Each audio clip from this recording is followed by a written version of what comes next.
The mother, identified by the pseudonym Beth, and her newborn Mia tested positive for marijuana upon a baby's birth in June 2020. The hospital, Newark Beth Israel Medical Center, called the State Child Welfare System, the State Division of Child Protection and Permanency, and that first concluded that Beth had abandoned the baby when she failed to return to retrieve the child and could not otherwise be tracked down. Mia spent 2 days in the hospital before the division placed her in the foster home.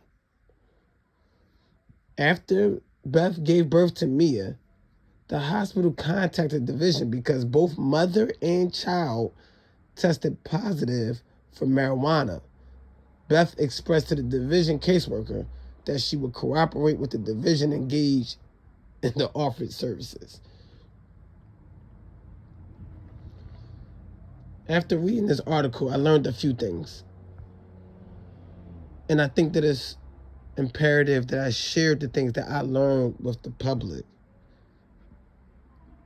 The one thing that I will say first is I hate that you had weed in your system when you were pregnant.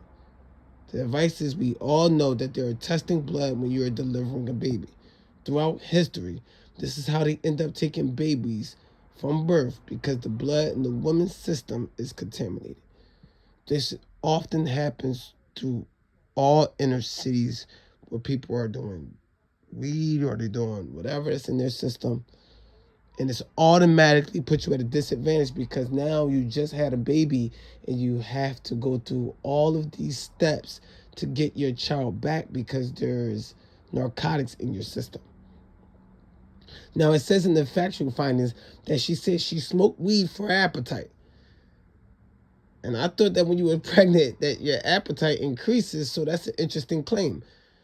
And you already know how I feel about drugs in the first place. Weed, cigarettes, a healthy amount of Tylenol. I don't care what it is. The idea that there isn't another alternative for our appetite is either pure laziness or someone is being disingenuous, to put it lightly. I don't care what they say. Never smoke while being pregnant. It is not worth losing your child for it. We also learned from this ruling that is to be mindful of lying to social workers about addresses and phone numbers. So it says in the finding that she gave them a phone number and she gave them an address, but neither one of them were factual. So you have the social worker, you have the division, you have the hospital calling, no one's picking up. They go to the address and it doesn't exist.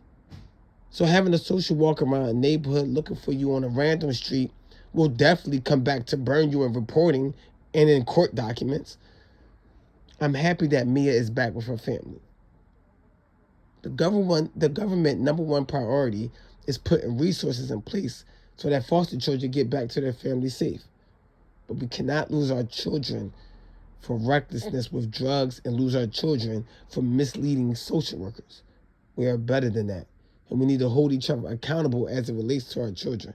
We have to tell the system not to overreach, but at the same time, be mindful of our decisions that lead to the removal of our children.